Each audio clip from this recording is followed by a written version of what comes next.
Netflix thing. So what do we know? What don't we know? Obviously, huge success from the Netflix, the F1 series that has been credited for really growing the popularity of the sport here in the United States, just rave reviews across the board. And now we're getting a golf one, KP, and now we're learning who's going to be featured in this. And the cast, do they get an IMDb credit for this? Yeah. They're going to, right? Like, yeah, for sure. Colin Morikawa is going to have like an IMDb credit. Actor himself is what it'll say.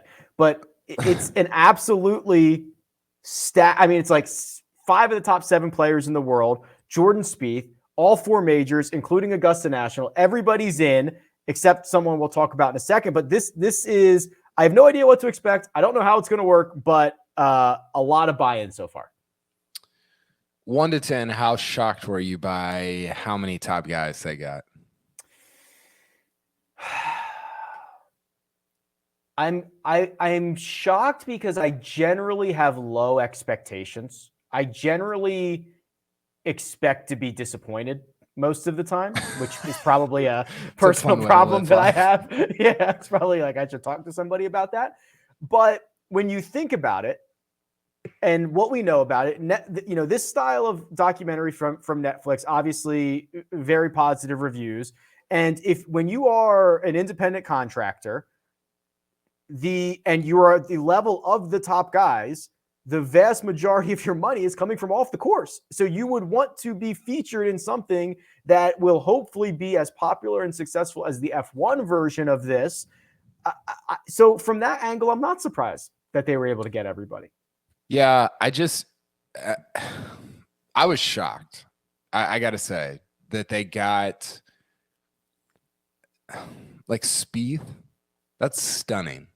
He's a private person. He does what he needs to do to just he does the minimum, and he does it well. I mean, that's not a criticism. I actually think it's admirable to do the minimum to, like, you know, satiate all your sponsors and just you need to like live your life. Like I think the way he goes about it is admirable. So to get Spieth, to get I don't know, Hovland. Here, I've got the list. Brooks. I've got the list here.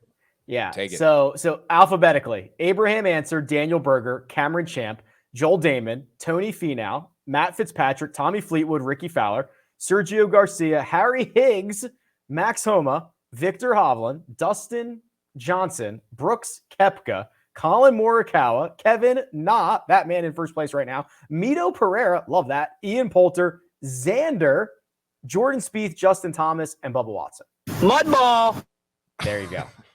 Perfect. I mean, Spieth is the most shocking. I think Finau's surprising. I think some of these older guys like Sergio, that's surprising. I'm not shocked that, you know, like Brooks, I'm not surprised by that. I think it's kind of something that he envisions himself doing or whatever. JT makes sense. Morikawa is a little surprising. I don't think he puts himself in a ton of positions to, like, because, you know, if you're one of these guys, you're like, oh, I've seen the Drive to Survive. Stuff happens. Like, they see you in bad situations, and there's just a lot that can, like, go badly. And those guys aren't like morons. Like, they've watched Drive to Survive. You know, I think that sometimes we think all they do is just go to the range and play. Like, they've all watched it. Like, I'm sure. And so I'm fascinated that they got them all. Who's your leader in the clubhouse of, like, people are going to walk away either liking or just thinking differently about this person after this documentary? Oh, it could be Justin Thomas.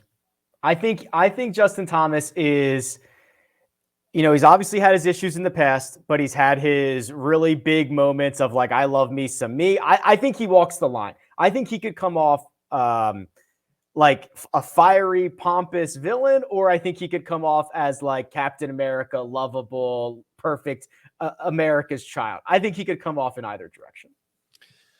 Yeah, I think there's so many great candidates here. I think Spieth is going to be fascinating because he could come off as like just very endearing or maybe a lunatic. I don't know. I think Hovland is going to be super endearing. It's going to be heart eye emojis. Yeah, somebody on, I think it was Sean Zock said that on Twitter, like Hovland's going to steal the show, and he might. I think DJ is going to be probably endearing.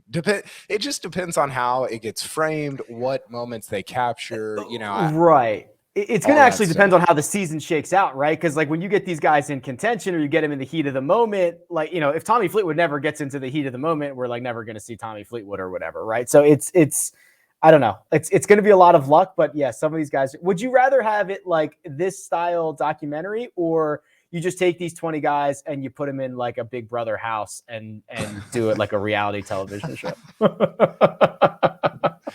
That would be. I mean, with Higgs and Damon involved, that would be something. Yeah. I mean, like are they gonna like be in DJ's? Well, DJ's are probably not a great example here. Are they gonna be in JT's rental house in Augusta when he leads the Masters on Sunday morning? I hope so. Me too. Do you know how much content, how many drops we're going to get? If they are watching, if I see what Justin Thomas eats on Sunday morning for breakfast before he heads out to Augusta National with a lead at the Masters, I will be laying on the ground for the rest of the night. And that's the thing. I think, that Tiger documentary thing came out this time last year. 18 months ago, whenever it was. Yeah.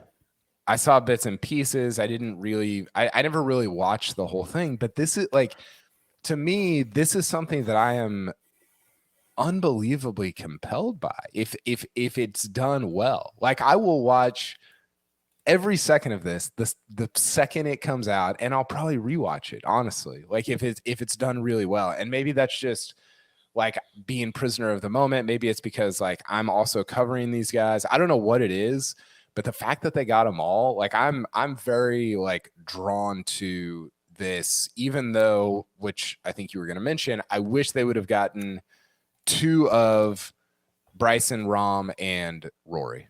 Yeah. So Bryson has been asked about this, and of course he had things to say.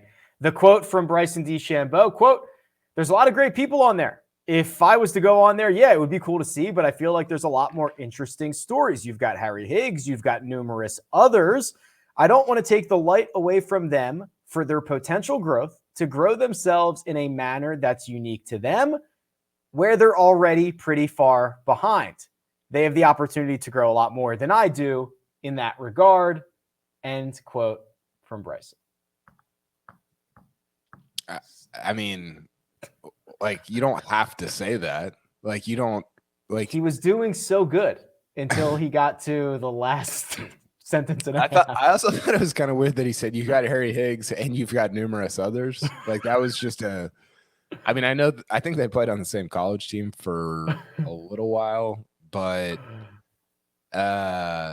he has foot and mouth disease. He cannot stop himself from putting his foot in his mouth.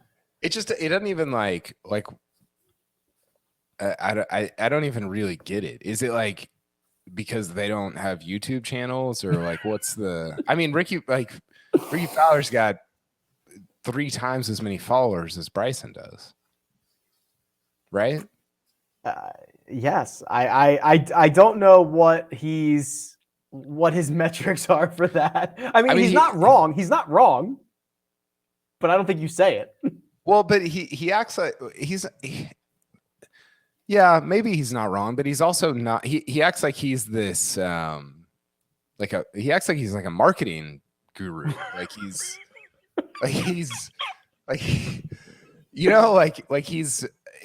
it's I don't know. He doesn't even have like the best endorsements on tour, but he's acting like, oh, I'm like way beyond all of you guys in this realm. And it's like, I don't know. Are you?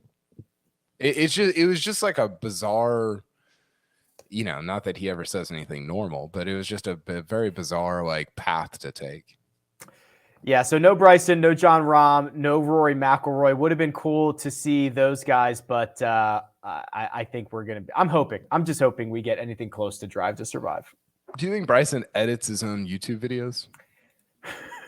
I think he's an EP. I think he's got final say, executive producer. He gets final say in what goes out there.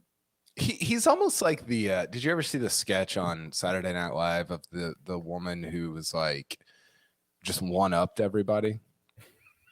Did you ever see this? Yeah, I've seen this. And she's like, oh, you, Neil Armstrong went to the moon. Well, I invented the moon. That's a little bit what Bryson is like here, right? It's like, oh, you guys are on a documentary. Well, I invented documentaries. You know, I'm so far beyond that. I'm already on to, you know, I'm doing documentaries in the metaverse. And you're just like, well, it's I don't know. His like self-awareness and view of self is it just doesn't match up with reality a lot of times, I don't think. Has Bryson ever tweeted about the metaverse? Because I think how long until Bryson tweets about? I'm going to search it right now. How long until Bryson tweets about the metaverse? Oh, he'll probably talk. It's like the Al Gore thing. Like he invented the internet. He probably just thinks he invented the metaverse. It's a series of tubes or series of tunnels or something. People are very fired up about this in the comments, by the way. Got a lot of. Anytime you get to talk about reality TV show or Bryson DeChambeau, it's always good for clicks. So I'm glad we're doing it. Yeah, but I think we're done. KP. Man, the stuff like if you put anything on Twitter about Bryson, just it's why he's the most marketable guy, and it would be very interesting for him to be in this. I mean, everyone has an opinion on him. Everyone does. Yes, I know. Hey, producer Jacob, will you pull up this comment from Sean Harker at 9:53 p.m. if you're watching on YouTube? It's 10:53 for you, Jacob. Yeah, sorry. This is a take. Hell yeah. I'm in on that take. Like Rory's just going to go do his little thing and not be, you know, not have an IMDb page and just win the Masters, take Southern Hills, just go on and just 3 out of 7 or something. The Netflix execs would not love that. Also, producer, could you imagine if the guy they don't have covered wins 3 majors? I am way in on that take, Sean. Great take. Producer Jacob deep in IMDb. Colin Morikawa already has an IMDb credit. For what? He went on the Today Show. You get a credit for that. Do I have one for going on morning drive once? I think you guys are really overestimating how difficult it is to get an IMDb credit. I think you can pretty much make your own. I think you can pretty much make your own. You don't, like Kyle, but there are 3 other Kyle Porters that do. Probably the running back from Texas. No, somebody from the art department, somebody from the sound department, and an actor. Oh, okay. Who has a real headshot on here. There was there was a soccer player named Kyle Porter. There was a running back at Texas named Kyle Porter. And then there's me, who just writes satire books about a 3rd-tier sport. We all got to do our part, KP, you know? And apparently it's not that hard to get one, according to Jacob. So maybe we'll get one. I'm so excited about this take from Sean about Rory just being like, you know what? Enough of your nonsense. I'm just going to go win majors. Maybe he's making his own documentary for Golf Pass. Maybe he's just putting it on there. Maybe Bryson's putting his on YouTube. Yeah. Exclusivity. That's the